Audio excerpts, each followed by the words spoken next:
Hi everyone, I am Aditi Rana. हम लोग discuss कर रहे थे history and development of education in India की। ठीक है, हमने इसमें पढ़ा था कि आज़ादी से पहले जो कमीशन आई थी वो किसके द्वारा लाई गई थी? ब्रिटिशर्स के द्वारा लाई गई थी।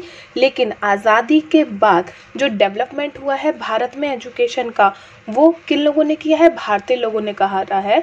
और इससे पहले वाली वीडियो में हम पढ़ चुके हैं राधाकृष्णन कमीशन के बारे में। तो अब इस वीडियो में हम डिस्कस करेंगे मुदालियर आयोग जो कि आया था 1952 में। So let's start.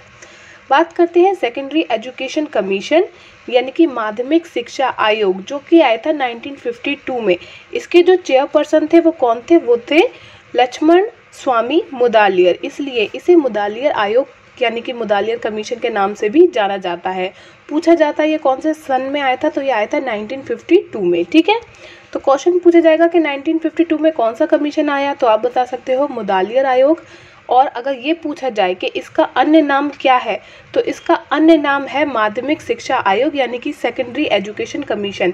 जैसे कि नाम से ही पता पड़ रहा है कि सेकेंडरी एजुकेशन की बात हो रही है, माध्यमिक शिक्षा की।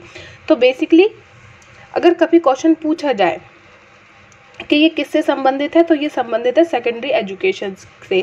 और उसमें रिफॉर्म लाने के बारे में इसने प्रस्ताव रखे, सजेशंस दिए। अब देखते हैं कि इसके चेयरपर्सन कौन है। जैसा कि नाम से ही पता पड़ रहा है, लक्ष्मण स्वामी मुदालियर इसके चेयरपर्सन है।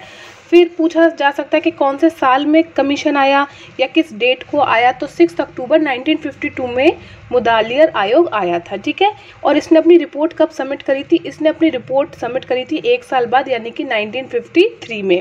अब अगर मैं बात करूं कि इसका मेन एम क्या था, क्यों ये कमीशन लाया गया था मुदालियर आयोग कमीशन, तो ये इसलिए लाया गया था ताकि जो भी देश में माध्यमिक शिक्षा की उस टाइम प्रणाली चल रही थी, जो भी वहाँ सिस्टम चल रहा था, उसकी जांच करे और उसमें कमियों का पता पड़े कि किस तरीके से इसे बेहतर बना सकते हैं, रिकंस्ट्रक्ट कर सकते हैं, रीऑर्गेनाइज कर सकते हैं, सुधार कर सकते हैं माध्यमिक शिक्षा के स्तर में।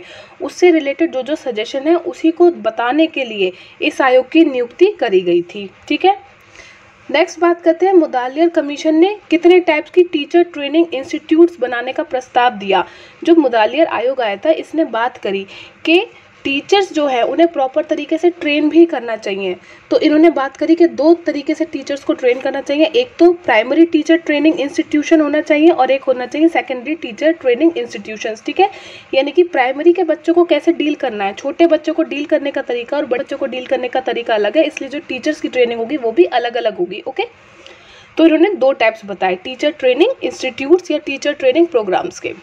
नेक्स्ट बात करते हैं, इस कमीशन ने सजेस्ट किया अबॉलिशन ऑफ इंटरमीडिएट क्लासेस। और ये बहुत ही इंपॉर्टेंट पॉइंट है कि किस कमीशन ने कहा कि abolition of intermediate classes should be done, तो आप बताओगे मुदालियर आयोग। ठीक है, इन्होंने कहा कि जो 11th है या तो उसे 10th के साथ जोड़ दो या फिर जो 12th है उसे ग्रेजुएशन के साथ जोड़ दो और इंटरमीडिएट क्लासेस को हटा दिया जाए। ठीक है, तो इस कमीशन ने कुछ और भी प्रस्ताव दिए, उनमें से जो प्रमुख है, जो मेन इसने प्रस्ताव दिया है वो ये है वोकलाइजेशन ऑफ एजुकेशन, यानी कि जो व्यावसायिक शिक्षा है, जो वर्क एजुकेशन है, वो भी बच्चे को देनी चाहिए।